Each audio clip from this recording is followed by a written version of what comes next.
difference between the aerospace engineering and aeronautical engineering. ஆக்சுவலாக இதை சொல்கிற நேரம் எப்படி சொல்லுவாங்க கேட்டால், அந்த ஏரோஸ்பேஸ் இன்ஜினியரிங்குடைய ஒரு சப் டிவிஷன் தான் என்னதுன்னு கேட்டிங்கன்னா ஏரோநாட்டிக்கல் இன்ஜினியரிங். ஆனால் இன்ஜினியரிங்னு ஒரு principle design, develop, testing and maintenance. இதுதான் இன்ஜினியரிங் கூடிய பிரின்சிபல்.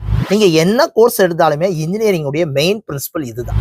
அப்புறம் இந்த ஏரோநாட்டிக்கல் இன்ஜினியரிங்கில் ஏர்கிராஃப்டுக்கு டிசைன், டெவலப், டெஸ்டிங், மெயின்டெனன்ஸ் இதை பற்றி டீட்டெயிலாக படிக்கிறேன். அதாவது ஏரோநாட்டிக்கல் இன்ஜினியரிங்கில் ஏர்கிராஃப்ட்னா aeroplane, helicopter, drone and flying vehicles எல்லாத்தையும் எப்படி டிசைன் பண்ணுறது, எப்படி மெயின்டெனன்ஸ், எப்படி டெஸ்டிங், எப்படி அதை டெவலப் பண்ணுறது, அது எல்லாமே ஏரோநாட்டிக்கல் இன்ஜினியரிங்கில் எர்த்துக்குள்ளனா என்ன சார் அர்த்தம்?